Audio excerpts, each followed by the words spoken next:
International Raceway as NASCAR 2000 brings you Round 7 of the NASCAR Craftsman Truck Series. Currently under a rain delay here at Gateway International, 13 inches of rain in some parts of the St. Louis area. The rain has stopped. In fact, track drying, as you can tell, is progressing very nicely. In fact, word from NASCAR officials is that within the next half hour, we will probably be going racing, providing there is no further showers. Although we do have a lot of clouds in the area, it appears that the rain is over for now. In fact, the radar is looking very good. Jeremy Dale, I'm Marty Reed. And this is not new for the NASCAR Craftsman Truck Series this year. The rain delays have hit us at Martinsville, here, and a few other spots along the way. And the one place we really thought it might be fun to have rain was at Portland, where we had the tires to deal with it on the road course. But everyone doing a great job here to get things together and get underway. Of course, 2 jet dryers here, and that's going to help things out immensely. So as far as drivers now getting ready, the introductions are being made to the entire public here. In fact, our crowd is filing in. In fact, tip of the hat to the fans here in St. Louis, because earlier this morning, I mean, literally I-44 had been shut down to the southwest of Gateway International Raceway, and they were telling people just stay inside for a while. Now the storms have moved off to the east. It's looking a little bit better, so it looks like we're going to get this race in, and a tip of the hat to the crowds. Take a look at the points. You can see the wind has come up as well, and that's another good sign. Mike Wallace currently leading Andy Houston by 39 markers. Jack Sprague in third, 99 points behind. Then it's Steve Grissom, who has slowly, quietly, effectively moved up to the number 4 slot, and Kurt Busch is in 5th. Now let's go down and catch up with our points leader, Mike Wallace. He's with Amy East. Yes, he is the hometown hero and qualified 10th for this race. Now, last year, Mike, I would have been congratulating you on a great qualifying run, but this year, a little disappointing. What happened yesterday? I can give you all these excuses, but the real end result is his driver screwed up a little bit down in 1 and 2. You know, he's got a great truck and running good, handling good, everything else, and driver just got too aggressive in 1 and 2, and I got pushing off at 2 and had to check up a little bit. But, you know, the Team ASC guys did a great job preparing the truck for here, and we're looking forward to trying to go to the front a little bit more. Being a St. Louis native, tell me what it's like to have all your family and friends out here and what winning this race would mean to you today. Well, it means a lot. You know, of course, I got a lot of family here, a lot of friends, everybody I grew up with, and my wife's family and everything. And, you know, it's just like anybody going back to their hometown. You want to win in front of people that basically a lot of people that didn't think you could ever be, you know, make a living racing, and then other people that are just good, strong fans, supporters of the Wallace family in general. It seems like we're all from St. Louis, I mean, Rusty and Kenny and myself, and the fan base follows us all, just not one of us. So I'd like to bring home a win for the Wallace family. Well, if there's a Wallace that can do it this weekend, it will be up to Mike. He is the favorite here in St. Louis. Marty? All right, thanks, Amy. Let's take a look at our starting lineup. In fact, Greg Biffle will be on the pole. In fact, it's back-to-back poles now for Greg, as he had the pole in his home track in Portland. Jack Sprague lining up right alongside him. This could be a great battle. Randy Tolsma moves up to the number 3 spot, and we'll talk about all these guys moving up because of a disqualification. As we go through the starting lineup, we'll go through that and bring you up to date. It happened to Joe Ruttman, and in fact, as we move on down, you see the number 30 position, and I'll let you pick up the story from there, Jeremy. Well, Joe Ruttman actually had a good run in qualifying yesterday and had qualified 3rd. NASCAR in post-qualifying inspection found an irregular fuel sample in that truck, and they disallowed the qualifying time, put him at the back on a provisional, and Dave is with Joe right now. Well, Jeremy, of course, with that scenario, the first question you have to ask is, in a week where the Cranifus Racing Team and Jeremy Mayfield were penalized for fuel, why would the Dana Racing Team even come close to going there? So, Joe, what is the deal with what NASCAR found or what they think they found, and how are you guys dealing with it? Well, at this time, I haven't personally heard exactly. I've heard rumors, you know, but I've only heard rumors, color, additive, you know, so I've, you know, truly at this, as we speak right now, I have no idea. You know, it's just, as you mentioned earlier, you know, it would be obvious that you wouldn't want to bring this on to Dana and the Dodge, and the team's been doing extremely well, and to taint any of what we've accomplished early in the year in the fact that, you know, they're digging on this in this angle, you know. So I think anyone in their right mind realizes that we didn't do it, you know, but if they feel that there's something irregular there, they're making the balls and strikes call, and maybe there is something there that we don't know about. Well, and there could be a lot of things, guys. I spoke with his crew chief, Danny Gill, and Danny told me with all the cleaners and things that are used in the shop, any number of things could have happened. So they're going to do their own research in the Dana Dodge team, compare it with NASCAR's, and sort of settle this issue. Of course, the last word will be NASCAR's. As it always is in these cases. In fact, the fine has not yet been announced. Stay with us. When we come back, we're being told we will be racing at 1 o'clock Central Time, 2 o'clock Eastern. Stay with us. Delayed by rain here at Gateway International Raceway, but the track drying procedures are underway and making lots of improvement. We are going to be going green flag racing here in just a matter of a few minutes. Let's talk a little bit about the effects, Jeremy, that the weather is going to have now on this racetrack and what it means to everybody's notes. Well, you know, these guys started practicing here on Friday on a green racetrack, and that's what they're going to be faced with here is a green racetrack. But in terms of the notes that they would have from racing last year, which, by the way, was a night race, and that's a lot more consistent in terms of the racetrack, if the sun comes out today and heats up this racetrack, I think all these guys are going to be chasing this racetrack pretty much all day. Let's take a look at our track description here. It is a 1.25-mile oval. The front stretch a little over 1,900 feet, as well as the back stretch just a tad longer. And the banking, and this is really the interesting part about Gateway, turns 1 and 2, turns 3 and 4. Well, 1 and 2 are very different corners from 3 and 4. In fact, some of the drivers actually downshifting for turns 1 and 2 down to third gear to get a good pull off of turn 2. And, of course, using top gear through 3 and 4, which are much, much faster corners. Well, let's get down to the man who's going to start on the outside of row number 1. Jack Sprague is with Amy East. Thanks, Marty. And talking with Jack Sprague yesterday, you weren't too sold on shifting here at Gateway. We've heard a lot of different truck teams say they need to do it. Some say they'll do it when they need it. What's your viewpoint on shifting here at Gateway? Well, I figure if I shift, that gives me one more opportunity every lap to mess up. So, you know, we didn't shift here last year, and we led most of the race. And 2 years ago, we shifted, and we hurt a motor. So we're not shifting. We didn't shift qualifying. We won't shift during the race. And, you know, we've got a good enough motor that I don't feel like we need to do that. And it's just another step I don't think you got to take. No concerns, though, when the track conditions start to change and the tires start to wear off? You won't think you'll need to shift at that point either?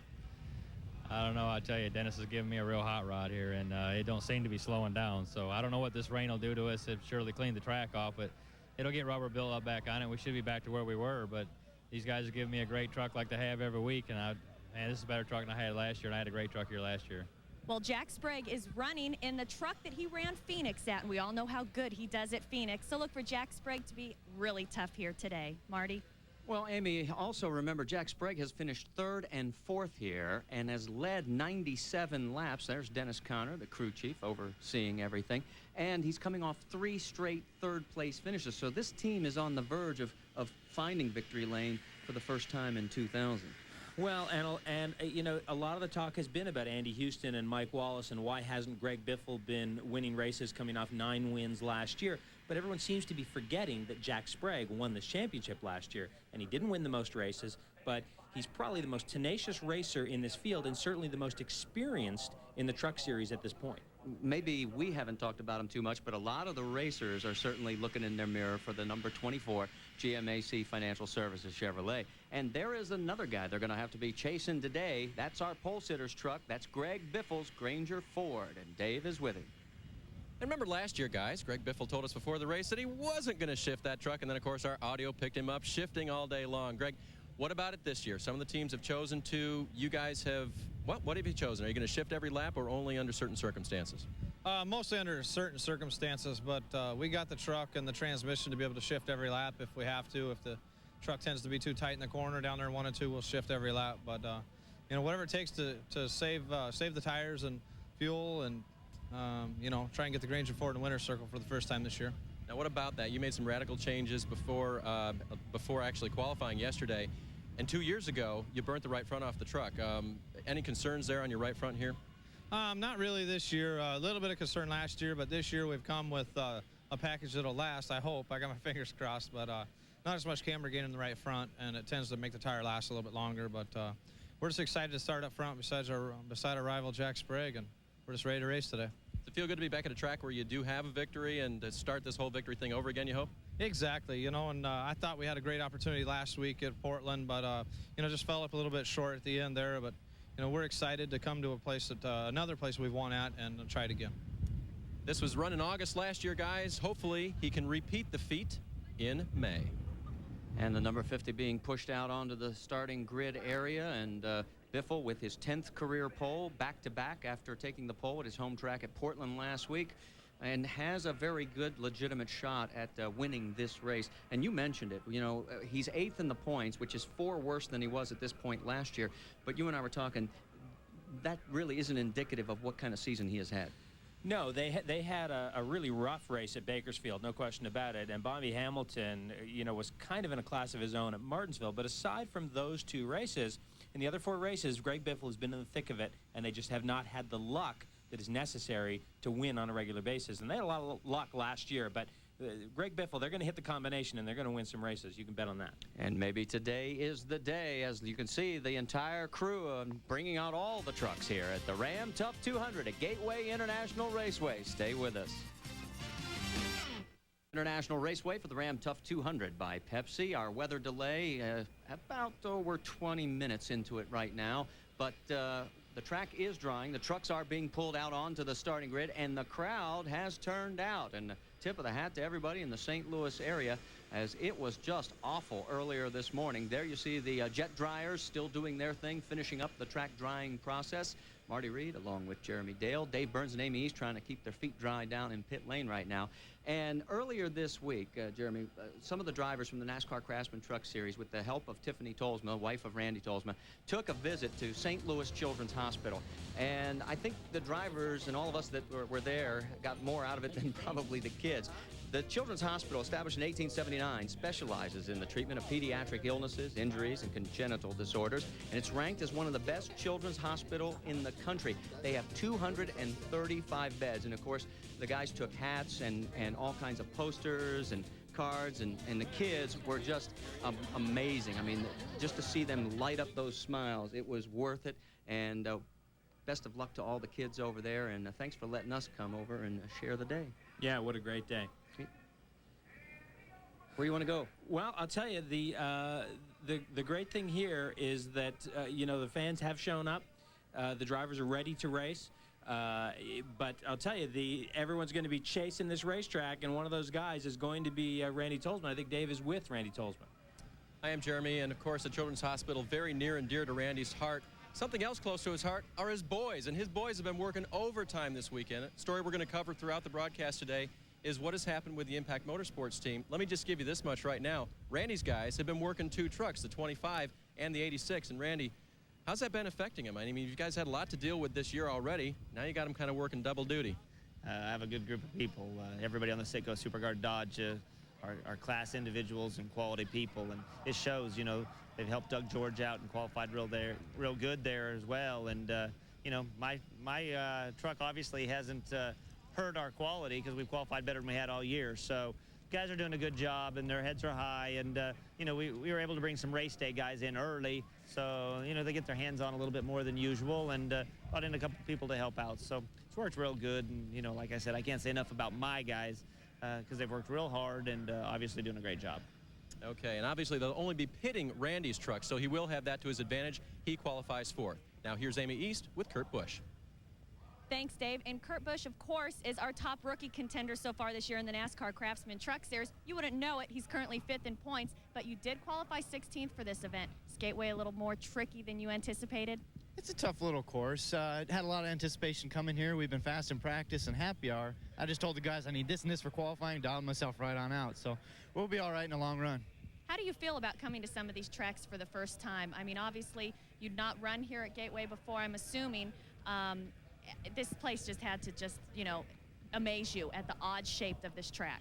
Yeah, I rode around with Steve Grissom. We questioned each other who built this place, and it's quite a unique track, and it's got a lot of different racing lines, but they're hard to run. So I hadn't been to Portland. We had a good time there, and we're looking to have just a consistent run here this weekend. Well, you've been consistently good all year, and good luck again today. Thank you, Amy. Well, let's take a look at the rookie point standings coming into today's race. Kurt Busch in command right now, as you probably would expect after the kind of results that he's turned in. He a total of 38 markers ahead of Carlos Contreras, Kenny Martin, John Young, Jamie McMurray round out the top 5. Now, you heard that you know, interview with Randy Tolsma, and Dave alluded to the problems surrounding Impact Motorsports. That is the 86 truck. normally driven by Mike Cope. And again, this is one of those stories where it depends on which side of the story you're listening to. Mike Cope says that he was dismissed. Team owner David Hodson says that Mike Cope and Brian Berry and several crew members quit. And the end result is Doug George, who was the crew chief on Carlos Contreras' number 12 Hot Wheels Dodge, is now back in the saddle. He's driving the 86 and will be for this race. What happens after this race is still anyone's guess. And Amy, let's get more on this story with you down in pit lane. Well, Doug, everybody is really excited to have you back in the driver's seat, but still a little confused as to all that's happening in the Impact Motorsports camp. What do you know from this point as to your future as a driver for Impact Motorsports? Well, as far as I know right now, just, you know, this was such a last-minute deal that I basically got told as I was getting off the airplane what was happening, and you know, I'm not really sure. I've been just concentrating on dealing with the RC Cola, you know, truck and helping Carlos out with the Hot Wheels. I'm still basically crew chiefing for him, and we haven't had enough time to sit down and even discuss what's going on because, you know, we got the 3 teams, the Citco team, Hot Wheels, and the RC Cola team, and I got to thank all those guys because they have helped me. The Citco team, Gary Showalter, and crew chief. I mean, them guys have been great. Everybody's pulled together and helped because really, when we unloaded, there was no team of the 86. So we basically pulled some guys together to help us out, and so far things have been going pretty well. Well, I would like to see a smile on your face because you're a great driver. You've been in the NASCAR Craftsman Truck Series since '95, and you have to be just excited to be back in the driver's seat. What does it feel like? Well, I am excited. But it's like I said, I was a little worried about, you know, Carlos, not me being there 100% of the time. And but I'm totally excited. And I got to thank David Hodson and Impact Motorsports for giving me this opportunity. And I think it goes to show you that everybody at the last minute can help each other out. And I mean, we've really pulled together. And I know David's happy and all the sponsors are happy. And that's the main thing. I mean, that's what it's about. It's all about people. And so far, so good. And it's also about having fun. Have fun today. I'm going to have fun. All right, let's remember that Doug George has qualified 13th, and with all the confusion he's had going on in the last week, that is a phenomenal qualifying position. And he'll start right behind Carlos Contreras. This will be his 55th career start in the NASCAR Craftsman Truck Series. His best, a 5th at Sears Point in 1996. Stay with us. We're getting ready to go racing. International Raceway, St. Louis, Missouri. The Ram Tough 200 by Pepsi under a weather delay, but we can tell you we are getting ready to go racing. The track drying procedures are wrapping up. In fact, they have already started all the pre-race ceremonies. You can see that the crowd has turned out. There are all the race teams lined up as we're getting ready for the national anthem and the invocation. And we are going to go racing round 7 of the NASCAR Craftsman Truck Series when we come back to Gateway International Raceway. Stay with us. As ESPN, the worldwide leader in sports, and NASCAR 2000 present Round 7 of the NASCAR Craftsman Truck Series. The current faces in the top 10 of the NASCAR Craftsman Truck Series standings are as different as night and day from a year ago. Some of the stars have changed, but they shine just as brightly. Now vying for success is a diverse group of accomplished veterans. Those hungry for a breakout performance and a rookie full of raw talent. Which one will be victorious at this gateway to the championship? Well, it was Homestead in 1998 when Rick Crawford last visited Victory Lane, but the Milwaukee Tool Ford team has stepped it up in 2000, and that winless streak could end here today. Another driver who is on the verge of a breakout year is the PickupTruck.com Chevrolet driver of Terry Cook. Last year, Terry, you had 1 top 5, 3 top 10s. In our top 6 races this year, you've already accomplished that. What's been the difference so far for your team? This is the first year we've had the same returning crew chief from the previous year. The whole team, including the owner, has stepped up to the plate. We've added a lot more resources to our program, and we've got some good sponsors aboard. All right, well, Terry Cook and Rick Crawford are due for a win, and they'll do everything possible to snake their way past those cats and find it today. Last year, Gateway was a night Andy Houston would rather forget. Against darkened skies, the Cat Rental Store Chevy sparked attention, but couldn't shed light on a good finish. Limited repairs left the team in the shadows in 25th. His 2000 season is brighter already. 2 wins in the light of day. They haven't been easy, but Houston and his team have found a way to burst through. He expects the sun to shine brightly on him today in St. Louis. And this team is beaming with confidence after wins at Homestead and Portland. He's only 39 points behind Mike Wallace, the points leader. The question here today is, you guys only qualified 6th, although Rick Wren didn't seem too disappointed with that because you backed up your practice times. You feel the same way, Andy? Yeah, really I do. Our Cat Rental Store Chevrolet has been really good all weekend long. We qualified a 34.39.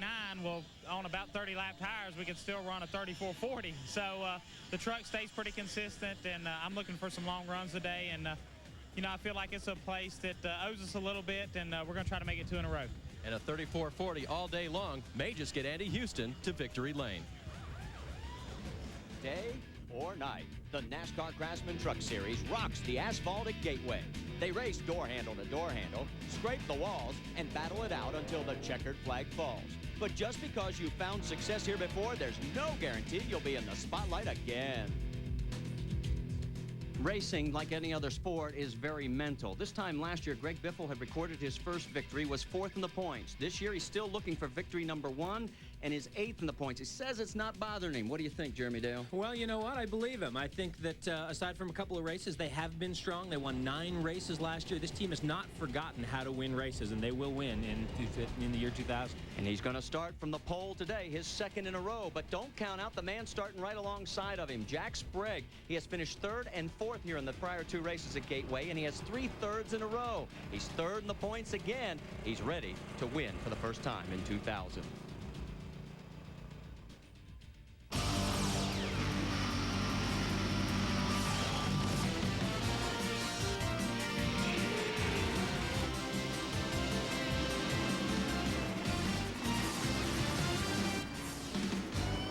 ESPN, the worldwide leader in sports, and NASCAR 2000 present Round 7 of the NASCAR Craftsman Truck Series today from Gateway International Raceway. It's the Ram Tough 200 by Pepsi.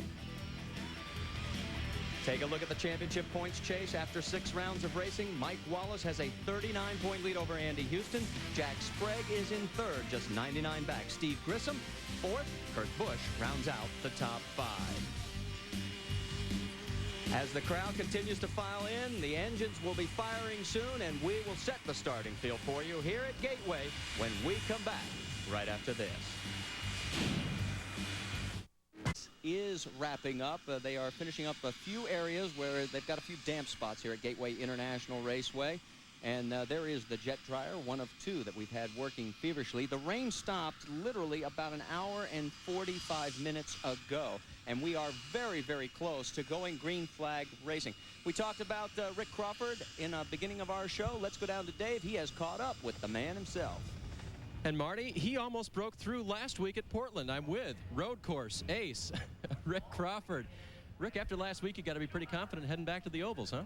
Now this team's got a lot of strength and a lot of backing to it, and you know, we've been wanting to show our potential all year, and last week we followed them to a 5th place finish at Portland, and this week we had our best start this year. So Milwaukee Electric Tools Ford pretty good, and team's been working. Mike Cheek, the whole team's been working awful hard this weekend on it, and got a good start, and I hope we have a good finish at the end of the day. Rick, this is a 1.25-mile semi-banked oval. How comfortable are you on this particular configuration? I love this racetrack. It reminds me a lot of Phoenix, and we run real good out there. And anywhere you come to that NASCAR comes to, that you have the kart, Indy cars come to it or whatever, you got to know it's a nice facility for us to come to.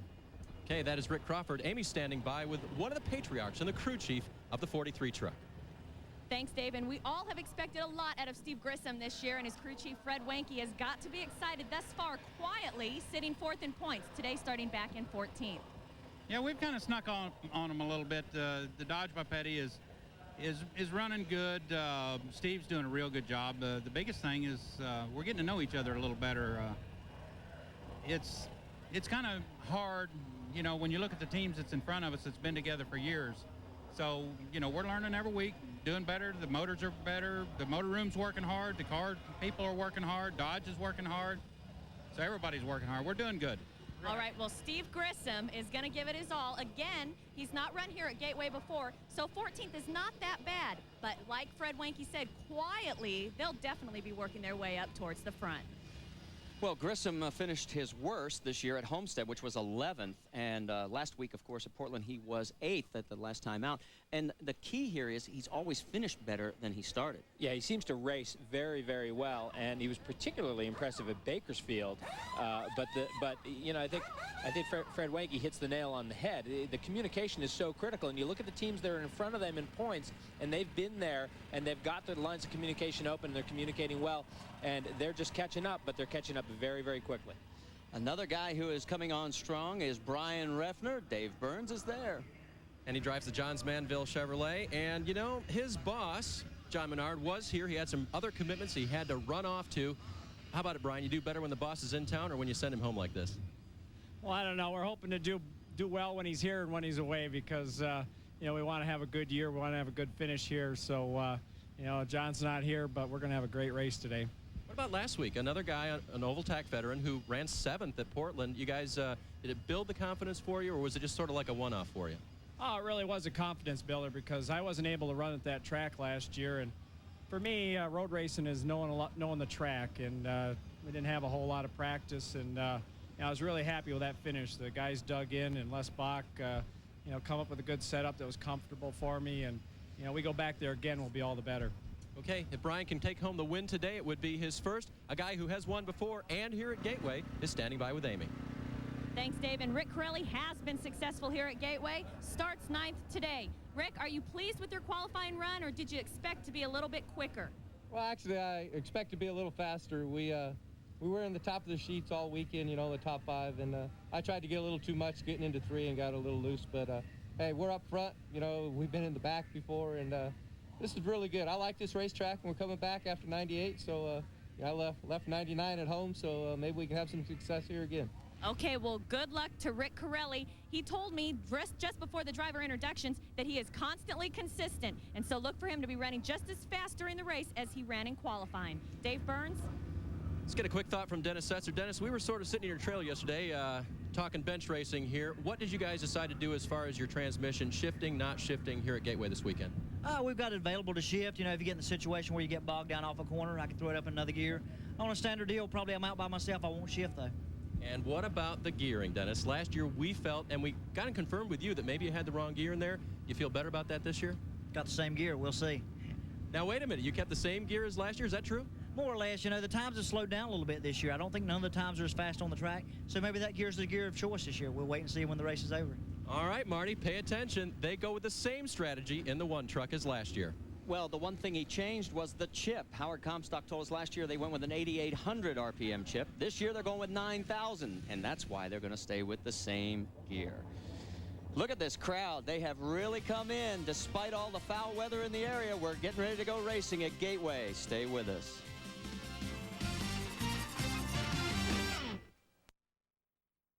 Round 7 of the NASCAR Craftsman Truck Series. The Ram Tough 200 by Pepsi just about ready to take the 3 pace laps and get this race underway. Let's take a look at our Mopar starting grid, and on the pole for the second straight race in a row, it'll be Greg Biffle at not a record, but over 132 miles an hour. Jack Sprague right alongside in the Chevrolet. Back in row number 2, Randy Tolsma, his season best qualifying performance alongside of Terry Cook. Then back in row number 3, Andy Houston alongside another season best for Rick Crawford. Row number 4, we find Brian Reffner and Dennis Setzer, a Chevy and Dodge combination. And then Rick Corelli and Mike Wallace round out the top 10. And row 6, Brendan Gaughan with an impressive performance, and Carlos Contreras starts on the outside of row 6. Row 7, Doug George replacing Mike Cope in the number 86 truck, and there is Steve Grissom on the outside of row 7, the number 43 Dodge. Row 8, Jamie McMurray, and there's Kurt Busch, the number 99 Exide Ford, starts on the outside of row 8. Row 9, Lance Nort, the number 90 Chevrolet, and Jimmy Hensley, the number 16 Chevrolet. And row 10, Rob Morgan, the number 46 Ford, and Marty Houston in his Chevrolet. As we move back into row number 11, Randy Renfro, B.A. Wilson in a Dodge Chevrolet combination. Then it's Kenny Martin and Brad Bennett in row number 12. Row 13, Lance Hooper and David Starr. Starr coming off a Winston West win just a couple of weeks ago at Las Vegas Motor Speedway. At row 14, it'll be Rich Woodland and Tom Powers. Then in row number 15, Coy Gibbs, last to make it in on the time, and then Joe Ruttman after the improper fuel has been put into the 15th row on a provisional. Also on provisionals in row 16, Randy McDonald and Ryan McGlynn. And then in row 17, John Young and Andy Gensman. Young coming off a great run, a 10th place finish where he was second at Portland, fell back because of a fuel pickup problem in the late stages of the race.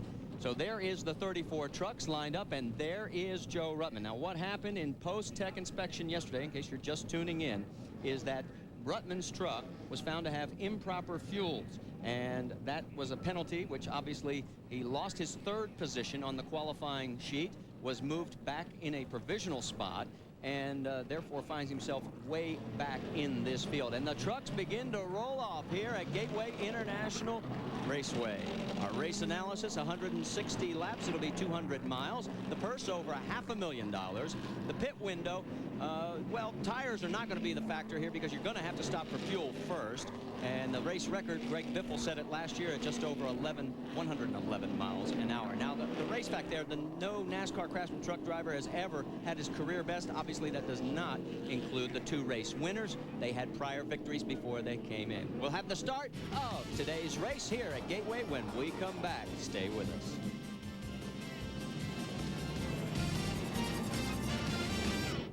International Raceway as the NASCAR Craftsman Truck Series here at the Ram Tough 200 by Pepsi. And let's check on our onboard cameras for today's race. Well, and this is on board the number 43 Dodge, Steve Grissom, and he'll start 14th. And our second onboard camera today is Mike Wallace in the number 2 Team ASE Ford. Saying hi, starting 10th. And there is the Granger Ford. Greg Biffle starts on the front row, starting first. So before we go green flag racing here, let's get a quick update from Amy East. Thanks, Marty. And some of the things these drivers were concerned about coming into this weekend were that we're running this race during the day and not during the night. And it's also a different tire, the new Generation 2000 tire. But after all the rain we got last night, there's yet another concern. We're running on a green track. So that happy hour truck they had last night is no longer. There'll be a lot of chassis adjustments and tire pressure changes on that first round of pit stops. Dave Burns. So a good question, Amy, would be, are they going to go to the shifting mode? Might they have to do that today? We heard a number of drivers in our bonus pre-race coverage tell us that they may or may not shift depending on the circumstances. Get bogged down behind somebody slow in turns 1 and 2, you're going to want to shift to get yourself back out of that hole. Late in the race, you may need to use it as well. The point is, the main thing to remember is that there's not a whole lot of difference between that high gear and third gear. Some have set up to 400 RPM, others only about 200. So moving from third to fourth, that is high gear, is really not that big a shift, but it can really help you, especially getting out of the slowest corner on this track, turn number 2. Well, and I think you guys really hit both nails on the head there because the track conditions here, as Amy said, very, very different than yesterday afternoon and certainly very different from qualifying. And we will see a lot of chassis adjustments. I think we're also going to see a lot of shuffling within the field in the first 50 laps or so before those guys can get in and make those chassis adjustments. Some guys are going to just have good trucks, and some guys are probably going to go backwards. I liked Dave's bonus coverage. A rain delay has now become bonus coverage. That's good. I like that one. We'll have to remember that for all of our rain delays. 1 lap to go, and we are going to go green flag racing here at Gateway International Raceway. And our rain delay will be just about 49 minutes from the time we would have originally started this race. So let's take a look at the top 3 drivers with what we would call arch madness. The average finish at Gateway, Mike Wallace, Andy Houston, Jack Sprague. They're the top 3 in points. And look at Houston, has not had good fortune here at Gateway. Well, it'll be interesting to see if they can bring all the good fortune they have had so far in the year 2000 to this racetrack, because they have had some good luck. Yes, they have raced very well. They've had good trucks, but they've had the good luck. And let's see if they can bring that to Gateway today. So as they make their way down into turn number 3, the lights are out on the pace truck. The field is forming up, all 34 qualifiers, and we get ready to go green flag racing here at Gateway International Raceway. And the fans have turned out a lot stronger than we all thought it would have been after all the rain, some of it up as much as 13 inches in the St. Louis area. Pace truck has pulled off, coming out of turn number 4. The Ram Tough 200 by Pepsi. Round number 7 of the NASCAR Craftsman Truck Series is now green.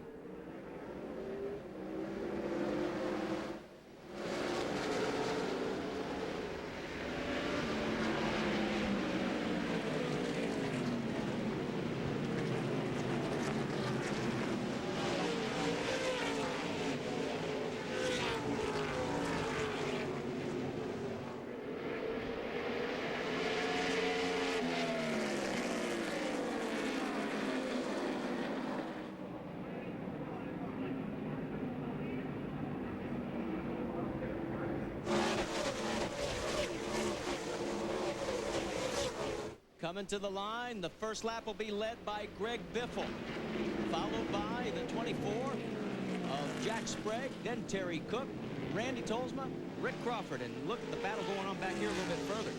And Terry Cook actually got stacked up a little bit there in turn 1. And we're going 3 wide down to turn 3. Could get a little dicey. The 14 trying to get around and does get around Randy Tolsma. So Rick Crawford picks up a spot. He'll zero in now on the 88 of Terry Cook.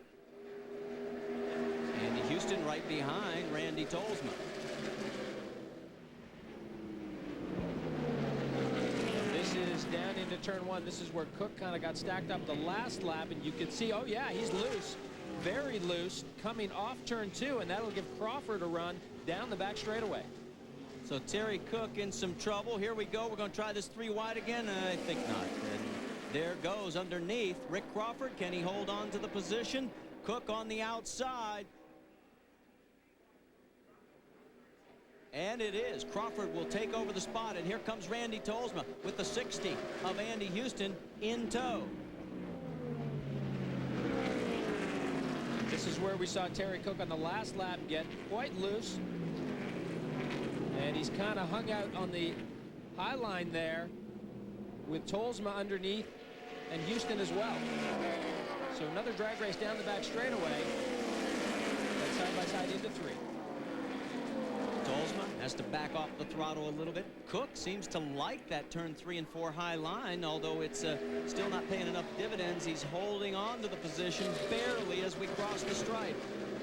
Well, he hasn't had much choice these last 2 laps to run that high line, and you can see he's forced to run that high line down through 1 and 2, and it looks like Tolsma's got a nice run on him coming off 2 on this lap. So Terry Cook getting settled in. You can see the leaders now with about a half a second to a second lead on Rick Crawford, and another 6 or 8 car lengths, truck lengths, back to this battle for 4th.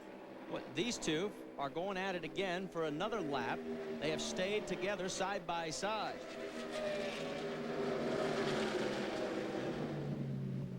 Tolsma may finally have enough room. Can he make it stick as he dives underneath? And yes, closes the door on Terry Cook. Now it's up to Andy Houston to see if he can get by the 88. These guys will be figuring out what they need to do in these trucks on this first tank of fuel to make them get around this racetrack. It won't be until they pit they can make the necessary chassis adjustments. But right now they just have to deal with what they've got. Andy Houston now has the inside line on Terry Cook. Cook, who matched his best season start here with another 4th place grid position. Looks like he's going to lose it here, and here comes Refner underneath. With Dennis Setzer, we go on board with Mike Wallace.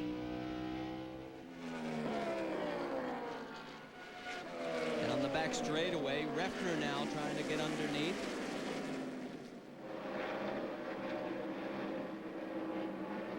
Wallace on the high side of Setzer, coming out of turn 4. Setzer looks like he's going to lose a position. Let's go back to the battle up front, because Jack Sprague has gotten around Greg Biffle. Oh, and Biffle touches him, gets him loose, and now drag race down the back straightaway.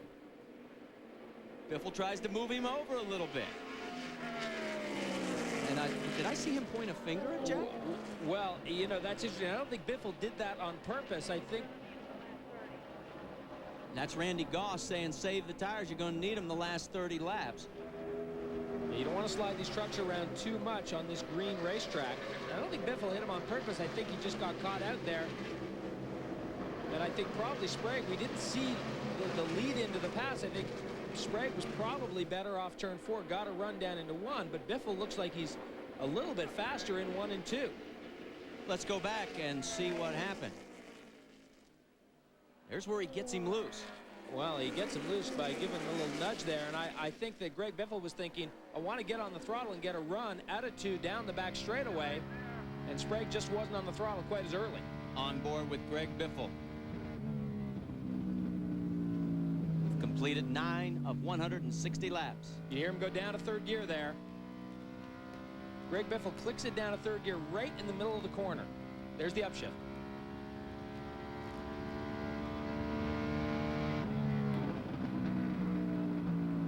We've got a full course yellow being flown at the start-finish line. Trouble down in turn number 1. It is the 86 of Doug George. He has backed it into the wall, and the Royal Crown Dodge has got damage to the back end. Stay with us. Our first caution of the day. Jack Sprague is your leader. We're under our first caution of the race due to Doug George's contact with the outside. We're assuming the outside retaining wall. Tried to get a word with some of the crew members as to what happened, but they are feverishly working now, hammering on the left rear side of the 86 truck. Doug George is also getting some assistance, of course, from the Super Guard Citgo Dodge crew members and trying to get this, oh, it's bad. Very disappointing. He's going to have a lot of tire rub on both of the rear tires of the 86 Royal Cola Dodge. Well, last year he finished 17th running in this race, and here is our look at Joe Ruttman, and he is moving up. He has already gone 10 positions up to the 20th slot, and so Joe Ruttman on the move. Well, we expected to see Joe Ruttman on the move, and this is a nice opportunity for him to get a yellow, kind of establish that position, and then work forward from there without losing too much track position. We should also tell you Jimmy Hensley did make a pit stop. Don't know exactly the reason why, but that's going to move him to the back of the field as well, as everybody is still on the lead lap as we're working lap number 13 of 160 here at Gateway International Raceway. Yeah, Hensley, I saw Hensley's truck in the pit lane. They did not change tires. The hood went up on the truck, and the crew went under the hood and then sent him back out onto the racetrack. So we don't know exactly what's wrong, but they were under the hood of that truck. And Doug George making his way back out onto the racetrack. You know, you mentioned Hensley. He had a great run last time out at Portland, where he came home in the 6th position. And this is his 112th truck race. Looks like they got the tire rub taken care of on the Royal Crown Cola Dodge. Don't see any smoke. Not going to be very good aerodynamically, though. No, well, we'll wait to see that thing get loaded up in the corners here at Gateway before we know really where they're at with their tire rub. And we're about ready to go back to green flag racing. Roy Selby has it in hand, and we're back underway. Jack Sprague in front of Greg Biffle. Third is Randy Tolsma. So Tolsma able to get around Crawford up into 3rd position. Look at Biffle tucked in right behind Jack Sprague. Some side-by-side racing between Mike Wallace and the number 2 and the number 3 of Brian Rebner, and another pair going after it with Rick Corelli inside right behind him. And a battle for the lead coming to the stripe. Biffle, Sprague early in this race. This is the second time these guys have been rubbing each other. Still outside. That's Max Jones spotting for Greg Biffle. He tells him he's clear, and he retakes the lead. And Randy Tolsma right up there now as they run side by side into 1. Randy Tolsma able to close down that gap, and it's opened up a little bit now as they run down to 3. So Biffle and Sprague getting very racy here in the early going at Gateway International. Wow, Sprague very close to the wall there, coming off 4. Very good run off 4 down the front straightaway. Look at him all tucked in there. That last lap at 34.8 seconds. That's 1 second slower than his qualifying time. Remember, he's got a full load of fuel and a green track. And there is a good look at Kurt Busch, who right now is up to 10th position. So Kurt Busch certainly on the move. Busch in the number 99 XI Ford started 16th, so he's already picked up a half a dozen spots and is zeroing in on Mike Wallace. And these two have a bit of a rivalry brewing. Remember, Wallace got into Kurt Busch right at the end of our race at Portland. Busch felt that Wallace took him out. Wallace said it didn't mean to. And basically, we talked to Kurt and asked him about it. And he said, hey, I'm going to blow his doors off if I get the chance. Well, Kurt Busch, certainly not a guy that is short on self-confidence. A little bit short this weekend, Jeremy, on self-confidence. This 1.25-mile oval is not Kurt's forte. In fact, he said when I raced the Southwest Tour cars, even though they were lower and grippier, had a hard time on the mile tracks, even like Phoenix. So he has not been confident all weekend. In fact, when I talked with him, he was very frustrated with his performance here so far.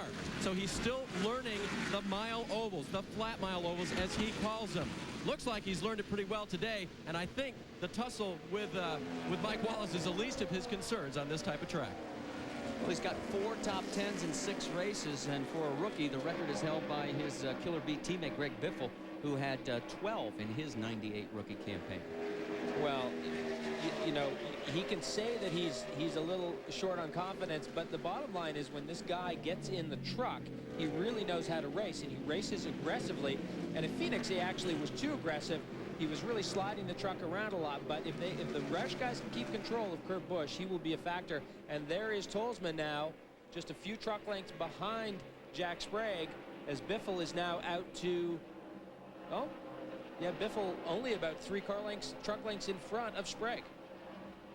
So there is your top 3, and Randy Tolsman in that 3rd position. Remember, this has been a team that has been snake bit all season long, having great runs go for naught with late set breaks. And there's Andy Houston making a move, getting around the 14 of Rick Crawford, and here comes Setzer underneath Crawford. So again, we've got action going on all over the racetrack. And remember how strong Dennis Setzer was here last year. And we already talked about their problems with the chip on the engine and hitting that rev limiter in the race. And I thought he could have won that race last year if it hadn't been for that problem. Well, he finished 2nd in '99, 13th back in 1998, and right now he's zeroing in on Rick Crawford and is going to take that spot away. So move Setzer up to the 5 slot. Stay with us. We've got to take a commercial break, but a lot more is still to come from Gateway International Raceway.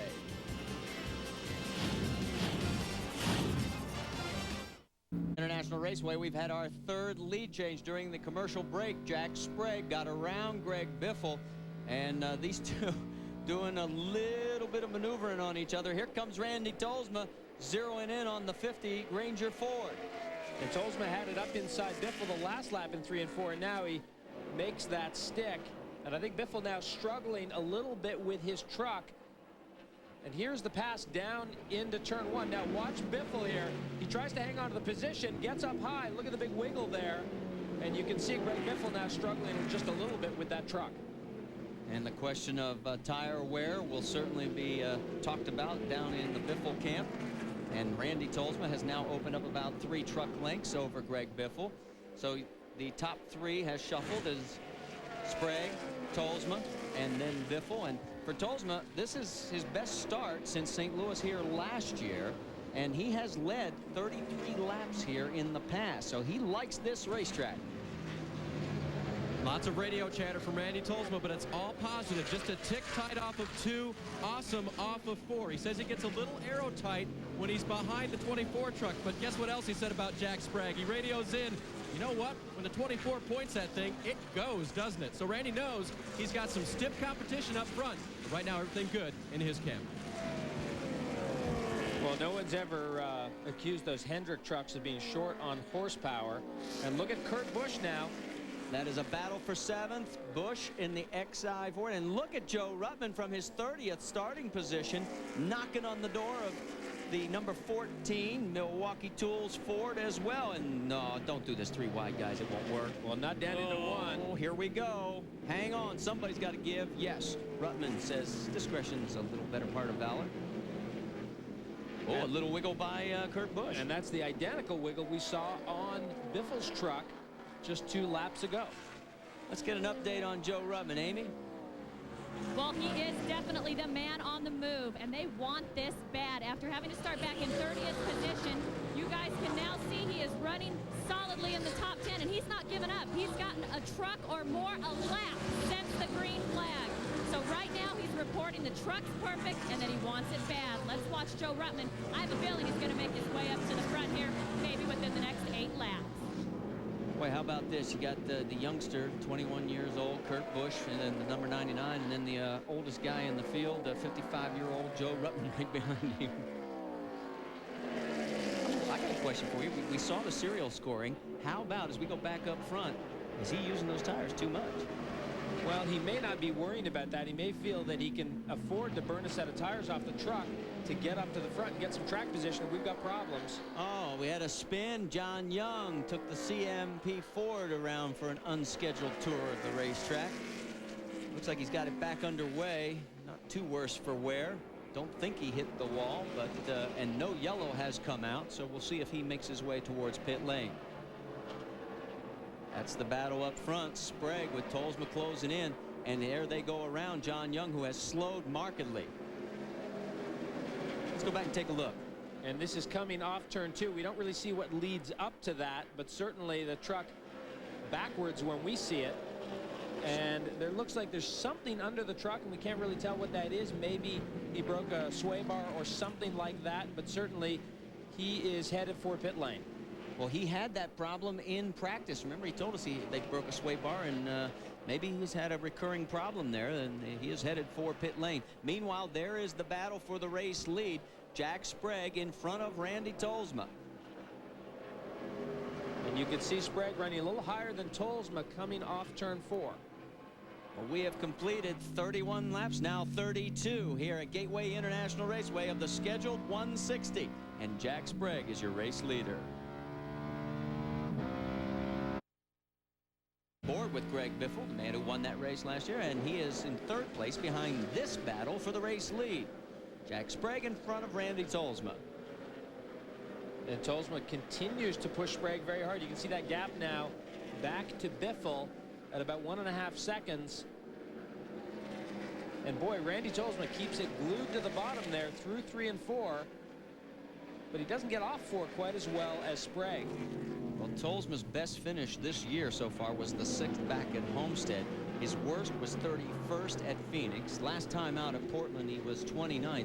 And you hear that and you say, my goodness, this team's just awful. But that's not the case. They have had misfortune one right after the other when they have been in contention to win a race. Let's get an update on our race leader, Dave Burns. Marty, for anyone that missed the beginning of the race, Jack Sprague and Greg Biffle got together. Now Jack is radioing in that the fender is bent, and he's a little bit tight in that truck. He's a bit concerned about it, and they plan to raise the track bar when he comes in at their first opportunity. Well, one of the things that we were talking about when guys get into each other now on that back quarter panel, NASCAR has added some reinforcement posts in that area where it would have just crumpled in the past. Now all you got to do is touch somebody and you're basically hitting their frame and you're going to be able to move them. Well, and that's the thing, and you saw how light that touch was from Biffle, but because that was essentially chassis on chassis with those new reinforcing bars, that had a big effect, and you saw Jack Sprague get very sideways. But having said that, I'm surprised that there's damage on that truck. And full course, we have the caution out here. And the word from NASCAR officials is we have debris on the racetrack. So it might be because of that truck. Coy Gibbs is being pushed down pit lane. He may have deposited something on the track. And Joe is here. Amy, you're with him? Joe, this is tough luck for your son, Coy. What was happening? We saw them under the hood. I don't know. Something happened with the motor. We're not sure. All right. How more often will we see the MBNA truck out here at these truck races? It's been great to see your involvement in the truck series. We're going to try and run about 12, 15, something like that. All right. Better luck next time. Well, Joe Gibbs, of course, had tough luck at Richmond last night in the Winston Cup race with Tony Stewart being so dominant. And now it doesn't seem like that Gibbs luck has carried over to today for his son, Coy Gibbs. So they push the MBNA truck back into the garage area and find out if they will be able to make repairs and put Coy Gibbs back out onto the racetrack. Coy was really the beneficiary. The pits are closed. That's what that flag signals right there, being held by Danny Riggs. Coy was the beneficiary of the Ruttman disqualification. That made his time the 29th quickest. He would not have had a provisional to be able to get into the field, so he made the show that way and still ends up having the tough break here, but at least he got to take the green flag. Everybody slowing it down right now. We've had three lead changes between the top two guys that you see up there. Greg Biffle and Jack Sprague. Randy Tolsma has yet to lead a lap. But it's certainly come awfully close. We had 4 drivers lead this race last year, 9 different lead changes over the course of the event. In fact, Randy Tolsma, Jack Sprague, Greg Biffle were 3 of those 4 guys. The 4th is no longer in the series. That's Stacy Conte. course, running up in the Winston Cup Series. And it looks like we're going to get some pit stops here on lap number 41. Race leader Jack Sprague leads him on down, and you enter the pit lane here on turn number 3, so it is a long way around. 45 miles an hour is the pit lane speed, and whatever you do, don't pass the pace truck. So Sprague, who is pitted all the way down towards pit out, will now make his way along this 1,900-foot plus straightaway. And there is Joe Ruttman, who has the 6th place right now. What a great run, Amy. Yeah, he'll hit his pit stall first. He's complaining of a loose condition off of turn 4. So they've made a slight air pressure adjustment on the right side tires as they now make sure both tires are back over across the wall. Jack's down, fuel's good. Joe Ruttman's out of here. Dave Burns. Leader Jack Sprague in right side tires. There's that track bar adjustment. They got the bar in. Now Howard Shipwatch basically adjustment on Jack Sprague. Right side tires and fuel for Randy Tolsma. No adjustment. And Greg Biffle went for left side tires, guys. So this is going to be a little interesting on the old strategy. Remember in the NASCAR Craftsman Truck Series, as Sprague does get out first, and look out for that water there, guys. You can slide right off into oblivion. The NASCAR Craftsman Truck Series rules only allow a 2-tire change under yellow. So the choice of right or lefts can come back to haunt you if you make the wrong move. Well, that's interesting strategy by the Roush team there to take those left side tires, but that certainly leaves them in good shape later on in the race because they can now take 2 sets of rights. And the only left of all the leaders was Greg Biffle. So it'll be interesting to see how it unfolds. Stay with us. Joining us here early in the race, we're in our second caution. Look at the contact. These two duked it out last year. Jack Sprague in the 24, Greg Biffle in the 50. They have swapped the lead several times already, 3 to be exact. Look at Biffle getting a little loose there. Randy Tolsman, the Super Guard Dodge, right behind in 3rd place. In fact, right now, we have a Chevy, Ford, Dodge trio up front. And the manufacturer's battle, you want to talk about parity? Well, Chevy has 40 points, Ford 38, Dodge 36, and each manufacturer has 2 wins in the 6 rounds of racing. You can't do much better than that. So right now, you see the lap vehicles moving up to the inside. The 31 is John Young, as he is a lap down. In fact, we have a total of 26 trucks still on the lead lap. Oh, Young coming out a little bit. Jack Sprague on the point. Several trucks behind the wall right now, and of course Coy Gibbs still back in the garage area. Green flag is out. The debris has been cleared, and here we go, restarting on lap number 45 of 160. Sprague, Biffle, Tolsma, Houston now in 4th, and look who is in 5th place. Mike Wallace, the Ultra Bad Boys, had a great pit stop. And Kurt Busch there in 6th. Ruttman fell back a little bit. He's in 9th. Randy Renfro with a good stop. He's up to 10th. On board with Mike Wallace, that's Andy Houston right in front of him. You're on board with the points leader, and the guy in 2nd place is right ahead of you.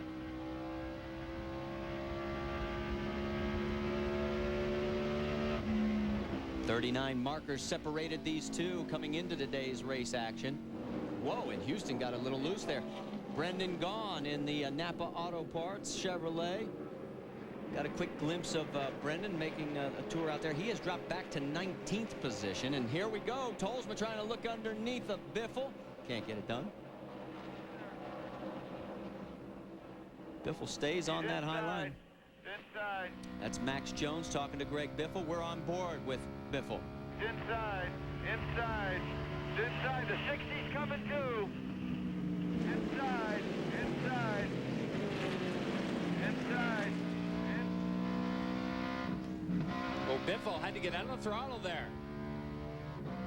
And you can hear the gear change there from 3rd to 4th, loses a bit of momentum, and that'll really help the 25 truck. Back on board with Biffle. But man, can Biffle ever drive that thing into turn 3? He's taking it deep in both corners.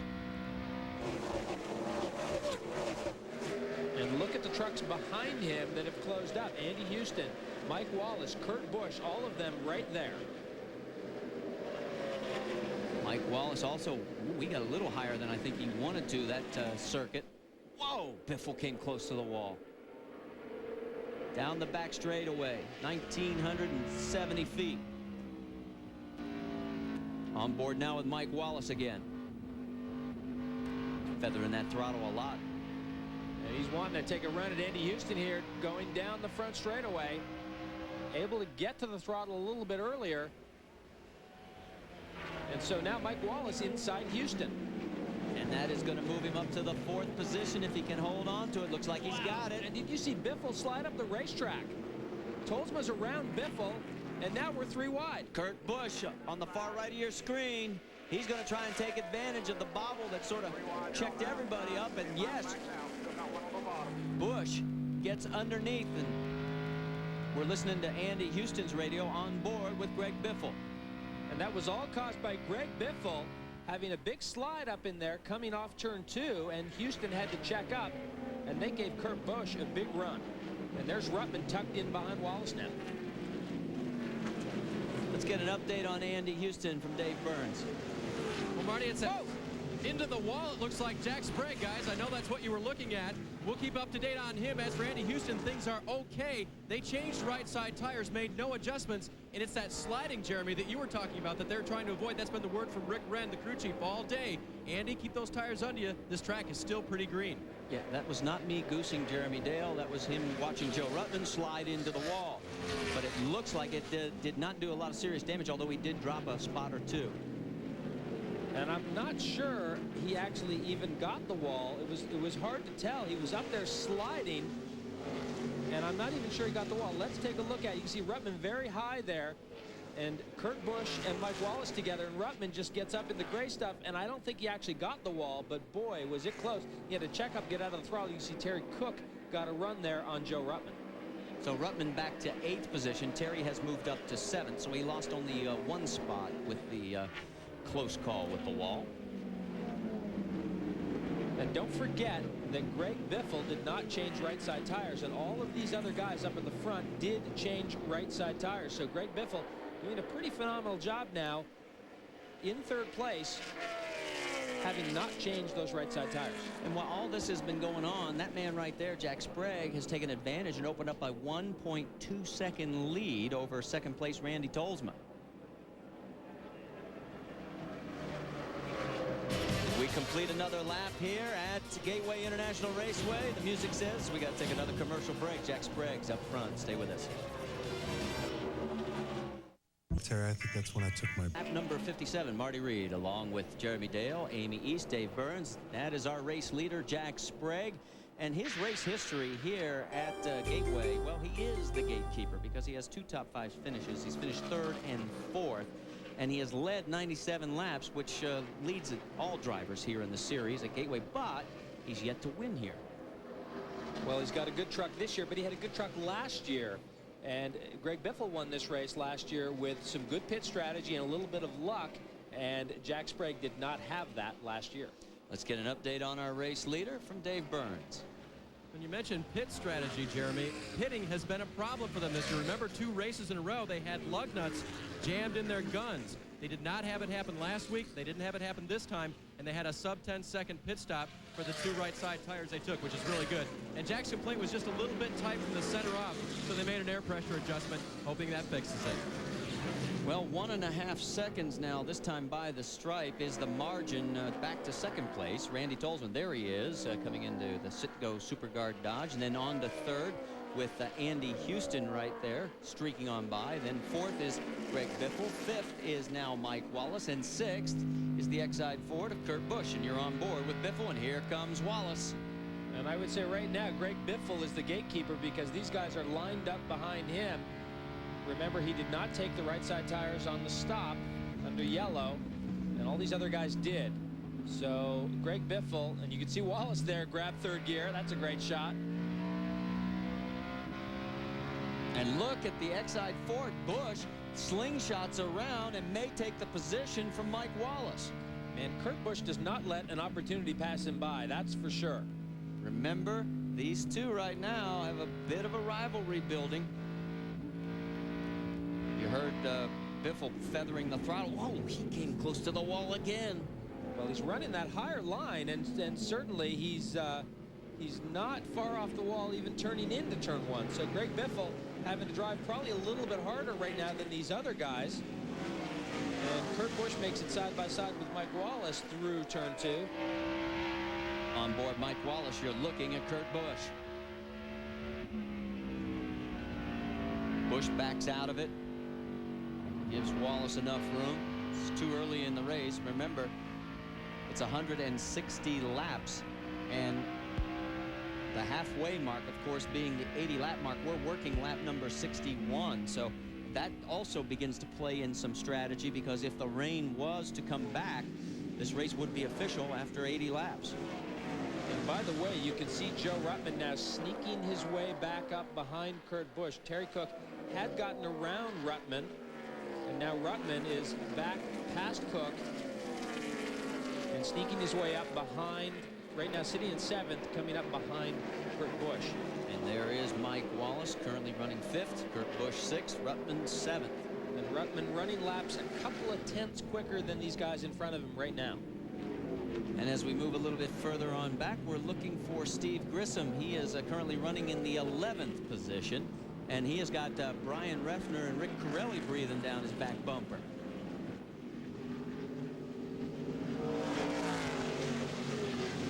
I mentioned Grissom as his worst was 11th.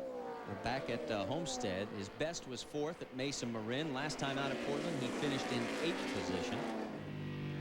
He said, as we go on board with the number 43 of Steve Grissom, he said the hardest thing about this series was getting to know the system. Well, no matter where you race, there is a certain way of doing business. And when you come into a new race series, you have to, learn how everyone in that series does business. Well, he's doing the job right now and taking care of business. Jack Sprague's in the best spot.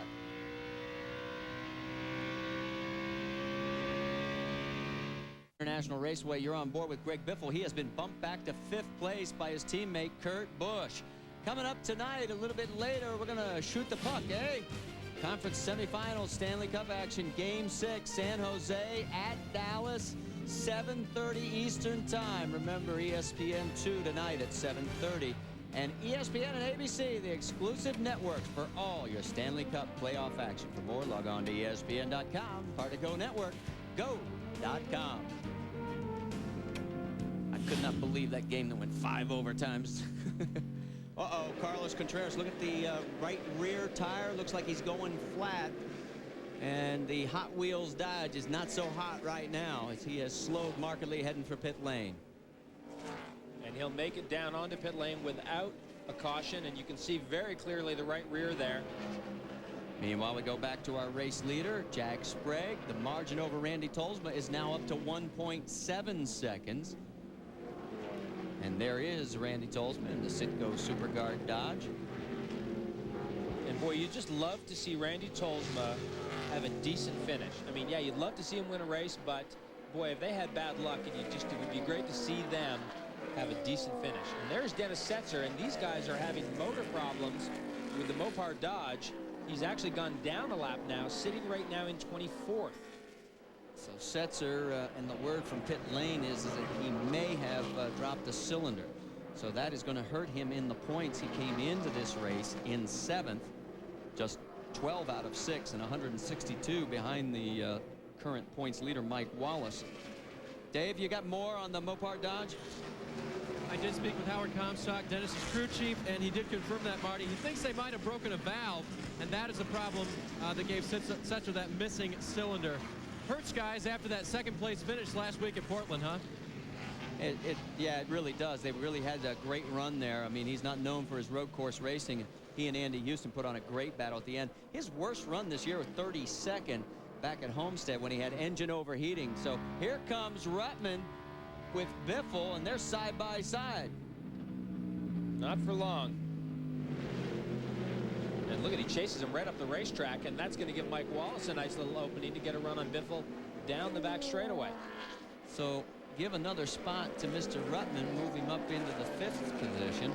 And sometimes it happened with Jeremy Mayfield's team. They get caught with a fuel situation, come back and win the next race, and we're on board, and Biffle's in trouble again. That right side tire is gone.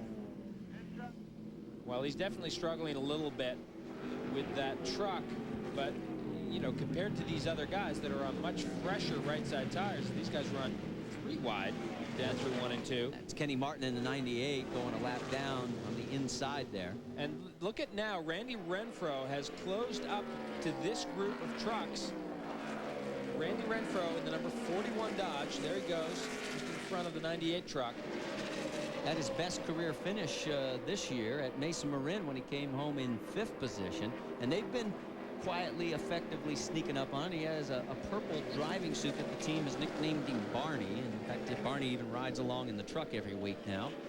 If you get the purple driving suit, you're pretty much asking for the Barney. That's Rich Woodland that they're lapping there in the number 6. But he's done a nice job. Well, they had a great pit stop, and he's done a nice job to close this gap down. Biffle currently running in 6th position. We all go on board with Mike Wallace. Let's get more on Biffle. He's in trouble. He's getting passed again, Dave Burns. And I just spoke with Greg's crew chief, Randy Goss. They did change left side tires. As you mentioned before, they took a rubber out of the left rear to try to fix the tight through the middle condition. But now the right sides are giving up. Randy confessed to me, we need a yellow. He kind of waved his hand like a yellow flag. They would really like to get that now. His logic, though, was he didn't want to put his rights on too early. At that time, it was about lap 40. He cuts the rest of the race in half, 120 laps, and he got 60 per for the 2 right side sets. That's quite a bit of time on that right side rubber. If he could just catch his caution now, Goss's strategy may hold out. Well, you saw Randy Goss there waving his arm like I could use a yellow flag right here, guys. Well, and what doesn't get discussed there is the fact that these guys are confident that this set of left side tires that's on the truck right now can probably go to the end of the race. Certainly, they may have to do that. Well, we're approaching the halfway mark in 5 more laps, and this race will be official. Greg Biffle, remember the last time he started on the pole here was 1998? He finished 19th. They don't want to duplicate that today. Jack Sprague's up front right now. Serious trouble. He has dropped all the way back to 9th on those right side tires that are gone. Well, watch him here. This is down. He's down in the middle of turn 1 and 2 here. He makes the downshift to 3rd, and the last few laps have been very loose coming off. Watch his hands here. Okay, nice and tidy that time. You see him now upshifting to 4th as he heads down the back straightaway into 3. Into 3 now. His lap times have dropped off to 36.1 seconds. You can see a little bit of a wiggle there coming off turn 4. That's the radio button there, his left thumb. And you can see the tachometer there obscured just a little bit by the steering wheel. You can see the RPM drop, and he'll go down a gear, so you see the tachometer go up there. 6-1, Crawford behind you. Here's the lap time. See the little wiggle there coming off turn 2. Let's get an update on some of that talk that's going on between Randy Goss and his driver, Dave Burns. You heard the lap time go out, 36-1. During the commercial break, that was one of the things that Greg was asking for. Guys, I need some lap times. But what he said before that was even more telling. Where is the leader? Greg called that out. He wanted to know where the leader was because he knows he's going backwards. Well, he is 21 seconds behind the race lead, and he's in trouble right now because Rick Crawford's about to bump him back to the number 10 spot. So our pole sitter, this strategy may backfire if they don't get a yellow soon. Remember, they were the only team to change left side tires. Everybody else went for the rights. Now this is on board with Steve Grissom looking at that battle right in front between Crawford and Biffle. And look at Biffle. Boy, Biffle might have just nicked the wall there coming out of 4. I did see some marks on the wall. But the problem now with their strategy is that they're going to lose a lot of track position as we look at the battle here for 7th between Terry Cook and the 41 truck of Randy Renfro. Renfro's got the inside line. Cook says, yep, I'm going to have to surrender it right here because cannot afford to slide it all the way up to the concrete wall. We have passed the halfway mark, so this race is official. So track position now becomes essential should the rain clouds open up again, although we should tell you that even though it looks very ominous, we're being told that the rain is still off into the distance.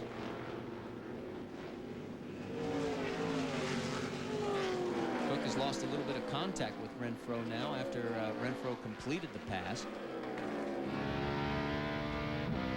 Back on board with Greg Biffle, and he's managing to battle it out again with Rick Crawford. But look at Grissom and Refner lined up behind, so this has been the story for Greg Biffle the last 25 laps or so. Trucks lined up behind him trying to get by him. And look at how close he is again to that wall out onto the main straightaway out of 4th. And Refner has now joined the battle as well. So you've got 4 trucks duking it out for the same position on the racetrack. The number 1 of Dennis Setzer at the back of that pack is a lap down. And Grissom looks like he's going to get around as we go on board with him as he gets past Rick Crawford. Can he make it stick? He waves. Does he want Refner to stay with him there? Well, he certainly, yeah, I mean, he'd rather have Refner with him. And the thing is, I think what these guys are saying is let's get together and we can all get by Biffle. They know Biffle right now is a sitting duck. And if they stop running side by side, they can all run right past Biffle because they know that Biffle is in serious trouble with these right side tires. While we're watching this great battle going on between these 4 trucks. Look at Biffle again. He's hanging on.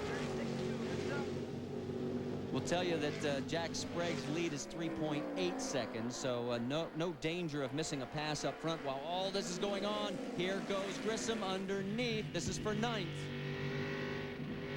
And there's nothing Biffle can do. No, there's nothing Biffle can do right now. And the problem now for these guys is they're losing a lot of track position. These are all trucks that they either have to repass in the pits or they have to repass on the racetrack. And yes, they'll have those better right side tires, but they're going to have to run past all of these trucks again. And right now, Biffle is back to 10th, and he's going to fall back to 11th here very quickly. Refner's going to make it 3 wide going down the back straightaway. And he's looking to get underneath Rick Crawford as well. And it looks like, yes, he did complete the pass. So here comes Refner attacking Greg Biffle. So the John Mansville Chevrolet, the Indianapolis-based team of Brian Refner and John Menard. And to give you an indication of how much Greg Biffle is struggling right now, Dennis Setzer, who has basically dropped a cylinder, has caught these guys.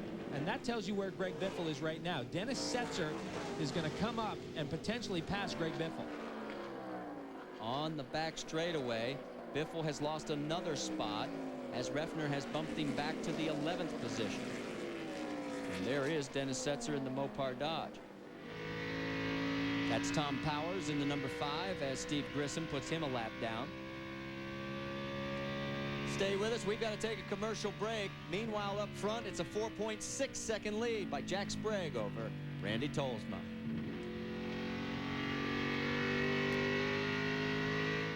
Pepsi, he could wait no longer. He radioed in, guys, if I keep going this way, I'm going to wreck and we'll be done for the day.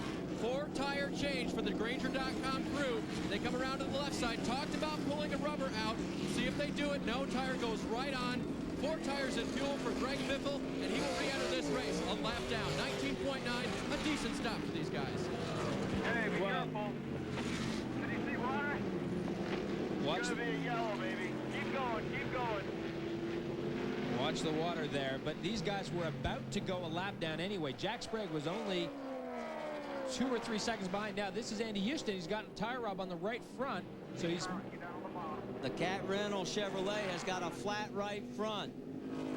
And that is Houston's radio. He's on the back straightaway right now. He's going to have to try and fight his way over to get into the pit lane entrance. And boy, he's throwing rubber everywhere. Oh boy. So a bunch of debris now on the back straightaway. And this may force NASCAR to go to yellow, and that's going to just kill Greg Biffle. Watching the flag stand, Roy Selby does not have the yellow in hand.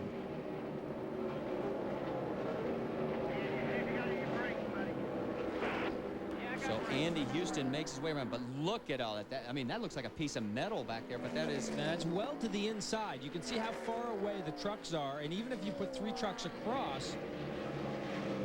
Dave is at the 60 Cat Rental Chevy pit. He's coming your way, Dave. A lot of right front damage now caused by that flat tire. You bet, Marty, and he's flinging rubber out as he comes along. They called for 4 tires. They asked him as he came on pit road, do you have brakes? And he acknowledged that he does. So as they go onto the right side, 1 can of fuel in already. Catch can man holds it in, looking for the 2nd can of fuel as well. Jack around to the right side. Houston Caldwell props the truck up. Guys going to the left side now. Right front, left front is done. Left rear is in. Fuel and out of here. 20.1 for the Houston crew. So Andy Houston pulling back out, but he has lost a lap and maybe two. There is a piece of what was the right front corner of that Chevrolet. You saw a truck. I'm not sure where that was, but one of the trucks got very, very close to it. Biffle has gone around with the fresher tires, the 25 of Randy Tolsma. That is second place, but remember, he's got to get back around Jack Sprague, and he's got a long way to go. He is shown as 2 laps down. Mike Wallace is in the pits. Let's go to Amy. On his first round of pit stops, the Ultra Bad Boys gave him right side tires. He'll now take on left side, make a track bar adjustment, slight air pressure adjustment. Tim Cahoon said that he had just had a really slight loose condition, a lot of slight stuff going on down here. Feels good, and the Ultra Bad Boys have got him out of here. I'm wondering, we are working lap 100, which would put him in the fuel window to be able to go the distance. Why not put 4 on? Well, now 1 sec. We went back to green flag racing at lap 45, so Wallace just ran 55 laps. We've got 60 to go. So unless those guys are really confident, and Dave is down as Terry Cook comes in. Dave. He pulls the pickup truck to a stop. They will go to the right side first. Left side tires waiting for him just over the wall as they are handed over now by crew chief Jerry Cook. Tire carriers bringing those tires back across the pit box. That rule now in effect. He's just a little bit of adjustment now. And to the left side, they're going to go. Fuel is good. Catch can man has his hand up, but slow on the left side tires now, having just a bit of trouble. They get Derry down and out of here now. All the lug nuts on. 26-second stop. And remember, our fastest stop so far was like 19.9. So a big difference there, and that's a lot of ground to make up when you're giving up that much in the pit lane. No question about it. So the big question is, what will Jack Sprague do for tires? He's now run about 56 laps under green here, and this is now Refner coming into the pit lane. Refner shown in 7th position when he made this pit stop. Now remember, last time that he came in, he took on right side tires, so it'll be interesting to see if they go for 2 on the left or a 4-tire change, and this looks like it could be a 4-tire change here on lap number 103. Clock is running on the John Mansville Chevrolet crew. Well, the last thing you want to do is just go and put lefts on it and then have to run under green flag conditions all the way to the end on those same right side tires that you changed on the yellow. So these guys are doing the right thing. Andy Houston was forced to do it. Mike Wallace did not do it. Mike Wallace just went with left side tires. A 26-second stop again, this time for Brian Refner. That's not real good. You're giving up a lot of track position, but he now has 4 fresh tires here working lap number 104. Theoretically, depending on his fuel economy, he might be able to stretch it and go the distance. And the big question mark here is going to be Jack Sprague, and Marty Houston is in now. And it looks like, see the right side there? It looks like he may have brushed the wall. And Kurt Busch has slowed on the racetrack. Is he out of fuel? He is shaking it. Yes, the 99 Exide Ford has run out of fuel here on lap number 104. And so the question is, can he get it back to the pit lane? Otherwise, the yellow is going to have to come out. That is Matt Chambers. Greg Biffle you see going by. Here goes Andy Houston. I don't think he's going to make it. I mean, he is just midway down the back straightaway. And Kurt Busch having a hard time getting enough power, enough fuel into the motor to fire and get him around to the pit lane. No matter what happens, his chances of winning this race are over. Amy, what's going on? You guys, just 5 laps ago, I asked crew chief Matt Chambers, what lap will you have to stop? He said, we can go to lap 110. Obviously very short of that. They are out of fuel. Matt Chambers is now working his way over to the NASCAR official. They're going to have to give him a caution because Kurt just simply cannot make it over to the pit stall. Costly mistake for the Exide team. This, by far, like you guys said it, contentions of him winning are no longer. Well, no question about that, but you saw one of the trucks that was headed for pit lane drive by him on his left. He's parked it in the middle of the racetrack. So we're going to take a commercial break. The yellow is flying, our 3rd of the day. Stay with us. Back after this. Back at Gateway International Raceway here at the bottom of the hour. Glad you could be with us. Marty Reed along with Jeremy Dale, Amy East, and Dave Burns in pit lane. We're under our third caution of the day, and the reason is Kurt Busch ran out of fuel. Tried to stretch it 64 laps by our count, and we thought everybody would have to go in by lap 60, so he actually got 4 more than our calculations, and obviously their calculations were wrong as well. And the guy that did stretch it was Jack Sprague. He had not stopped yet. So why did they just drop the... They just jacked the truck up and then dropped it down, got the right rear jammed in there. And you make an interesting point. Jack Sprague also pitted back at the first caution on lap 40, and he did make it. So the 60 is in as well. Andy Houston, Dave, you're there? That's right. They're checking the toe in, Marty, and they had the measuring device over on this side. Now they're going to work on that right front again. Crew Chief Rick Wren is in the middle. Houston Caldwell, the jack man, is standing up, walking back around, and they're going to try to get that right front fender pulled out as well. Apparently they were satisfied with the measurements they took here on the left side. Truck a little cockeyed now for Andy Houston. Well, while we were in commercial break, the 3 race leaders came in. At the top of your screen is Jack Sprague, Randy Tolsma in second place, and Randy Renfro in third. A big break for this team. And look at the strategies. Well, very interesting strategy. Sprague takes his second set of right side tires. Tolsma, as we would expect, goes to the left side, but Renfro also goes to the right side, much like Jack Sprague. So Jack Sprague has not yet changed left side tires. Can he run this whole race on one set of left side tires? We're going to find out. And he did beat the other 2 back out onto the racetrack. So we're waiting for everything to cycle on through, and we'll be able to get everything in line for you. Let's get an update on our race leaders. First to Dave Burns. Marty, will we see shades of Pikes Peak all over again for Jack Sprague? 106 laps now, 108 laps on those left side tires. As you mentioned, they changed rights again. He was a little bit tied off, made an air pressure adjustment for that. As for Randy Tolsma, they changed left side tires, made an air pressure adjustment in the left rear, also pulled a tearaway off of the windshield. Amy East. As for Randy Renfro, who's having an exceptional race, Todd Myers, his crew chief, also his right front tire changer, gave them fresh right side tires. This is the second time they've taken on right side tires, so lefts are definitely not wearing as bad as their rights. They also knew they did it so quick, they made sure and give their drivers some water and also cleared off the windshield. A little concern, though, about the excessive brake dust inside the wheels. So a very heavy braking track with the long straights may be a little bit of trouble with Randy Renfro's brakes. We'll take a look on that, keep an eye on that for later. Behind Renfro, it's Grissom in 4th, Jimmy Hensley 5th, Joe Ruttman shown in 6th, Greg Pinkel was 7th. Stay with us. With Dennis Conner, his crew chief. Jack has a vibration. The steering wheel's shaking like crazy. It could be the left front tire on the 24 truck. They're going to leave him out there till the lap times or until deteriorate, or until Jack says he has to come in. Amy East.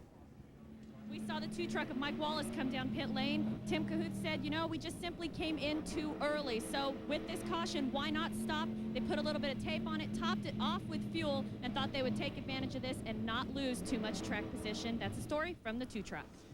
Wallace is shown in 10th place, 1 lap down. In fact, there are only 5 trucks shown on the lead lap. It's Sprague, Tolsma, Renfro, Grissom, and Hensley.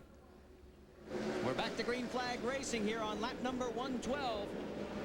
We're racing to lap 160 here at Gateway. Boy, what's the smoke in the back? It's the number 9, Lance Hooper. Spewing oil. And Marty, I believe our scoring only shows 5 trucks on the lead lap. In reality, Ruttman and Biffle, and we see them here, they are at the tail end of the lead lap. So Biffle now gets by Ruttman up to 6th position. I'm not sure I'm going to agree with you there, partner, because remember, Biffle was a lap, 2 laps down, and now he is shown as 1 lap down, which would put him at that very spot. But we'll find out. 48 laps to sort it out. Meanwhile, Jack Sprague with that vibration going around. Brian Refner. We'll keep an eye on his lap time. And Randy Tolsma right there again with Jack Sprague. And Sprague took right side tires. Tolsma took left side tires. Sprague drifting up the racetrack. Tolsma looking underneath. He's sizing him up right now. Well, Jack Sprague should be in better shape here, having taken those right side tires, but We don't know what's going on with the left side of that truck. In the past, when Sprague has gotten fresh rights, he pulled away from everybody. Tolsma, as you pointed out, changed the lefts this side, so he's got worn right tires, but he's staying right with him. Last lap time was 35.2 seconds for the race leader, Jack Sprague. And look at how low Randy Tolsma runs that truck through turn 3 and 4, and that's what we saw earlier. He gets a run through the corner, but Sprague gets off the corner a little bit better than Randy Tolsma. Tolsma closes it up again, down in 1 and 2. Tolsma last year started second in this race, led 33 laps, and look at this log jam. So you can see Kurt Busch back out on the racetrack. They've got fuel in that truck. Look at this heavy traffic. There is the Andy Houston Cat Reynolds Chevy. We're on board with Mike Wallace. Wallace shown in 9th position. And your points leader is seeing Andy Houston right in front of him, but Houston is really in 16th position. So even though he's in front of Mike Wallace, he's actually behind him on the racetrack.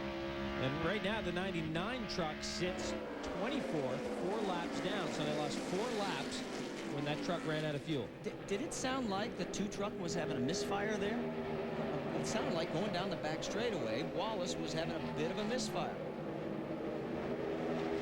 Let's go back on board. Well, he's lifting off very, very early there down into 1 because there's nowhere you can really go. What was on the backstretch that I thought I might have heard? I don't know if my ears are playing tricks on me.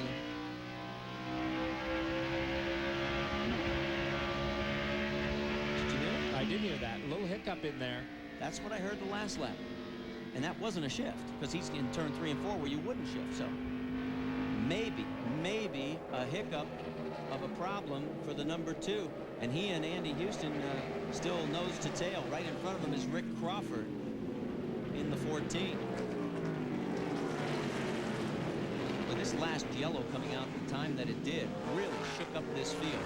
We have 5 trucks on the lead lap, and in that log jam you've got trucks that are as much as 2 laps down, racing with trucks that are on just 1 lap down and on the lead lap as well. Look out. This looks like a prescription for disaster waiting to happen. That is a cluster jam if I've ever seen one. And Mike Wallace and Andy Houston would both like to get clear of this whole situation. Of course, the number 14 truck of Rick Crawford sits 15th right now. He is shown as 2 laps down. And so that is not for position. Guys who made the green flag stops before that yellow came out really got hammered by that 3rd caution. Rob Morgan there in the Axion Ford in the 46 right in front of Crawford and Mike Wallace. Boy, look at Wallace twitching. Take a look at the points as of right now. Wallace would have a 56-point lead over Jack Sprague. He would move into 2nd. Andy Houston would drop to 3rd. Grissom would remain in 4th, and Ruttman would jump up from 6th to 5th. Biffle would be in 6th. That would climb him a couple of spots. Busch would drop all the way to 7th. Setzer would drop 1 to 8th. Then Hensley and Cook would round out your top 10. And speaking of Jimmy Hensley, right now sits in 4th position. While these guys are making their way around, Greg Biffle has just been put a lap down by the 24 of Jack Sprague, and there is Randy Tolsma. So Biffle did not get that lap, and here's another look at it. Whoa! Oh, well, there you go. He got a little loose down there in 1 and 2 and got a little tap from Ruttman, certainly not on purpose, and Jack Sprague was just close enough, so those 2 were at the tail end of the lead lap, and now Biffle is a lap down. Ruttman continues on at the tail end of the lead lap. Back by Sprague if you can. That's an understatement. He definitely does want to get back around Jack Sprague to get back on that lead lap. Let's take a look at our Dodge race recap. Our leader is Jack Sprague. Just hang with Sprague. If the yellow flies, we'll be into the line. He has led 106 of 121 laps. He'll get the Gatorade money for leading the most laps. He and Greg Biffle are the only two that have led this race so far today. We had a total of 4 drivers last year lead at 9 different times. Out of the race is Rich Woodland, Ryan McGlynn, Coy Gibbs, Doug George, Brad Bennett.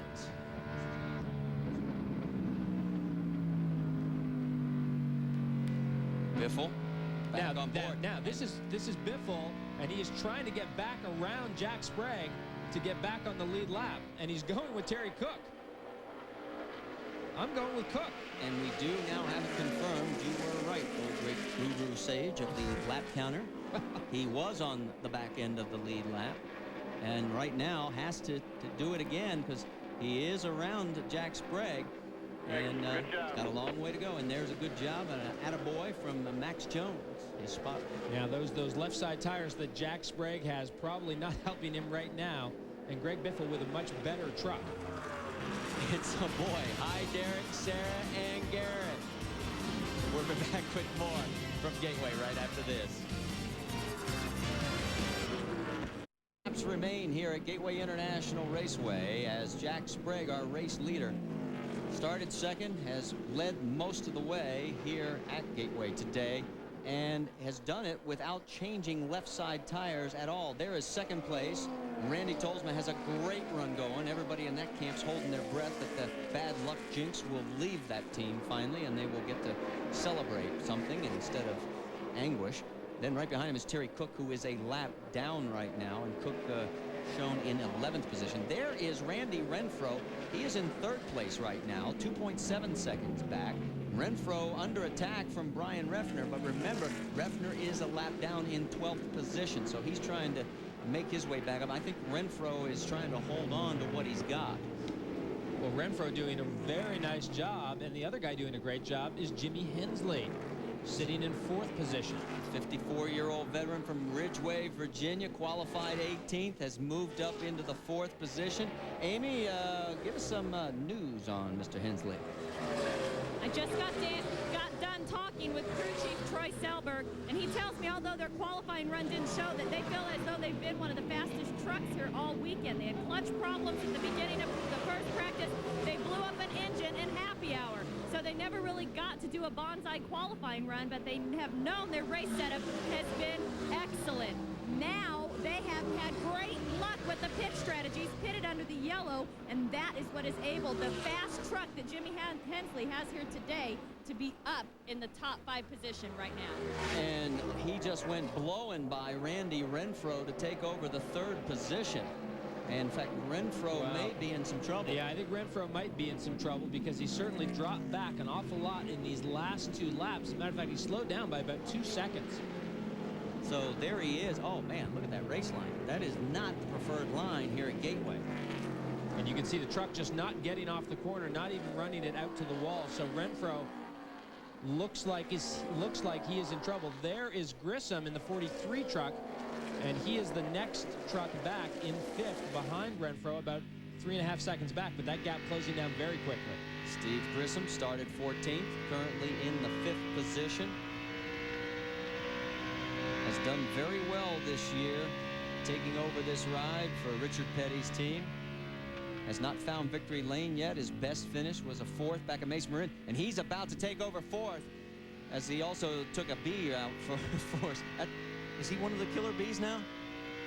He's not driving for Jack Rouse. But Look at Renfro. He's even pulled over on the left side of the racetrack, and he may be headed for the pit lane as Grissom goes up into 4th.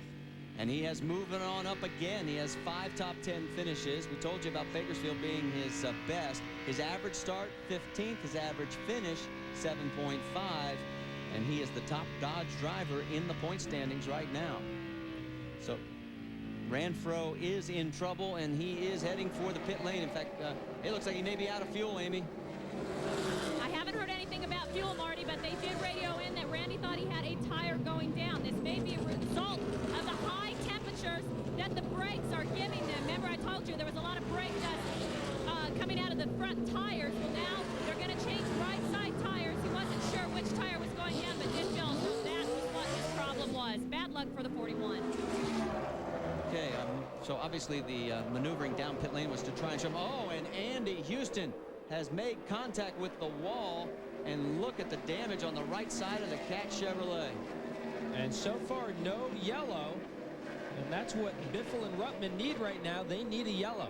That would allow them to come around onto the back end of the lead lap. Look at him just run up. Well, you can see sparks under the truck. So it looked like the right front went down on the straightaway. Remember, he had the same thing happen to him last year. His luck at this track has been just abysmal. Dave? Not good at all, Marty. Finished 25th here last year. Was looking to make up for that so he can hang on to a second place in the points position, but doesn't look like it's going to. Right side front tire on now. Eric Smart getting it on, throwing his air wrench back across, but shaking his head, radioing in. Doesn't look good from his viewpoint. Yeah, he finished 25th, as you mentioned, and 30th back in '98, crashing in that event as well. So Gateway is one of those tracks that Andy Houston just wants to get out of town. If the race ended right now, he would be in third place, 73 points behind Mike Wallace. Now, this is a little earlier on the replay. You see Wallace go by him as they go up to turn 3, and there you see the sparks from the right front as the right front dips down. And boy, he was lucky that that wasn't a much harder hit, and he gets it down across the grass. So Andy Houston has dropped well back in this field now after having another problem. He is 21st right now, and a black flag is being shown to Andy Houston. Well, we talked about his gate crashing. Well, at the super speedways, he normally does very well. In 2000, his average finish has been 2.3 and 12.4 in '99. But look at Gateway, 30th and 25th. And boy, it has just been an abysmal place for the number 60 of Andy Houston. And you saw the black flag come out. They black flagged Andy Houston, and you could hear Andy on the radio. And of course, the guy's looking at the tire to try and figure out what went wrong up in turn 3. So Andy Houston now will bring the number 60 truck back down pit lane. I don't know if this is for a penalty or because of a problem on board the truck that NASCAR officials want them to correct. We'll have to clarify that.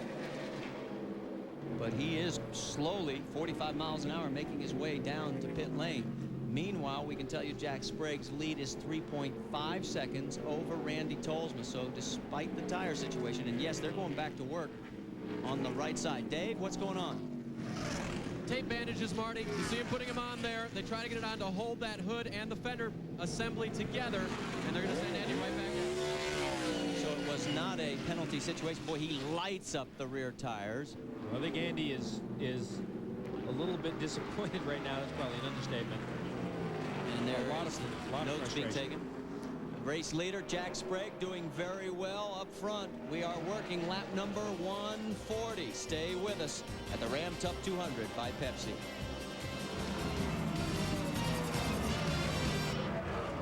How about the 1989 Tyson Holly Farms 400? That's going to be later today on ESPN Classic.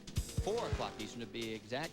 If you don't remember what it was, well, Jeff Bodine edges out Dale Earnhardt and Ricky Rudd, and it was a true classic.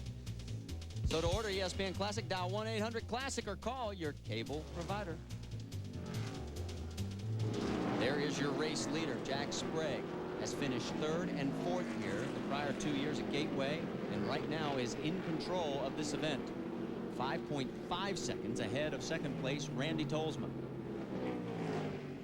With that original set of left side tires. And the question is, if they do get a yellow, what are they going to change? Dave, you've got an update on the strategy for the 24 truck? Well, I'm afraid I don't know which they will change. I would assume left because I talked to Eddie O'Hare, the tire man. He said they couldn't go all the way. So they're worried about that. No report of the vibration. Jack continues to get the intervals on the 25. He asked for them earlier. As for Randy Tolsma, I spoke to his crew chief, Gary Showalter. He said we can go to the end, but we need to put on right side tires in order to beat the 24. We'll come in if there's a yellow. Only 16 more laps remaining here. And look at the interval as our camera pulls back to Randy Tolsma. So Tolsma has not narrowed this gap. In fact, if anything, he's losing ground and could be coming under attack in the not too distant future from Jimmy Hensley, who is currently running in 3rd. Well, keep in mind, Tolsma has probably close to 100 laps on these right side tires. So As Dave just said, they need to get in and get some right side tires on that truck if they are going to have any shot at beating Jack Sprague. There's the 73 of B.A. Wilson, currently running in 9th position. He started 22nd, and B.A. doing a fine job. His best in the series has been a 12th at Las Vegas Motor Speedway in 1999. And his last time out, he was 16th at Martinsville. So a great run going for B.A. Wilson.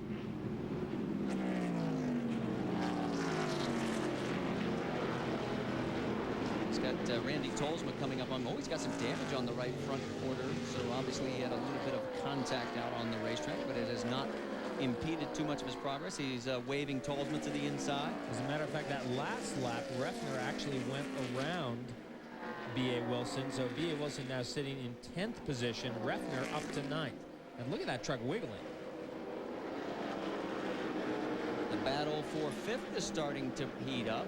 This is Greg Biffle and Joe Ruttman. Ruttman's got the position. Biffle wants it. Now remember, these guys are on the lead lap. Well, and look at, you could see Ruttman struggling with his truck. He's running up the mountain. Well, you could see him coming off too. Ruttman was very, very loose. And we'll get a good look at it here. We got a pretty good look at the back of Joe Ruttman's truck. And if he's loose coming off too, we're going to know it. Ruttman takes it a little bit deeper than the Granger Ford of Greg Biffle. They've got a little slower traffic in front of them there. That is Kenny Martin in the number 98 Ford that they are going around. Kenny currently running in the 22nd position. Oh, Ruttman having all kinds of problems. Here goes Biffle looking underneath. This is for position. Well, and Greg Biffle knows how Joe Ruttman feels, because we saw Greg Biffle having exactly the same trouble not that long ago. And so Greg Biffle now up into 5th position. So Biffle takes over 5th spot. Look at how close he comes up to the wall. And as we look a little further back, that's a battle for 13th between the 62 of Brendan Gaughan and the 14 of Rick Crawford. Now, Brendan is currently leading the Winston West points. In fact, he's got one victory. Hasn't finished below 4th position in that Napa Chevrolet that he runs on that tour. And his career best in the Truck Series, 13th, his last 2 times out at Phoenix and Mesa Marin. So this team really starting to come together, and they will do a limited Truck Series schedule this year. And he has taken that position away. So Brendan Gaughan into the 13th spot, which is exactly where he's finished the last 2 races. He too has a little bit of damage. His is on the left front quarter. And for such a quick racetrack, it's surprising to see as many trucks damaged, because a lot of these trucks have damage on them. Brendan's last lap, 35.6 seconds. You saw the mile an hour. And I don't know what happened to Rick Crawford. Remember, he was mixing it up for the race lead for a while there in the top 5. In fact, he has 2 top 10 finishes here the last 2 years that we've run here at Gateway. But it doesn't look like it's going to happen today, as he is in the 14th position. And let's move a little bit forward to the 12th position. That is the number 7 of David Starr. Now, he won the Winston West race at Las Vegas Motor Speedway. Started 26th, came all the way up to his current spot of 12th position. And plans on staying with John Conley and doing as best they can to try and improve that program. And here comes Brendan Gaughan. Looks like that's going to be for position. Yes, it is. So Gaughan's going to bump David Starr back to 13th. Gaughan moves up to 12th. And here comes Crawford White with him. You see some debris coming off Andy Gensman's truck. That might have been tire, though. I'm not sure. And look out. Gensman doesn't know which way to go. That was a little bit close. Yeah, I thought Crawford was actually going to get him in the rear bumper there. Starr's trying to take the position back from Crawford. They're going to go side by side. A lot of these trucks, as the laps are winding down, we've got 7 to go. And meanwhile, while all this is going on, we'll just let you know that Jack Sprague is in control up front by 7.5 seconds. That would be the largest margin of victory here at Gateway. And actually, that's quite large anytime on our tour. It would be, let's see, the record for the widest margin.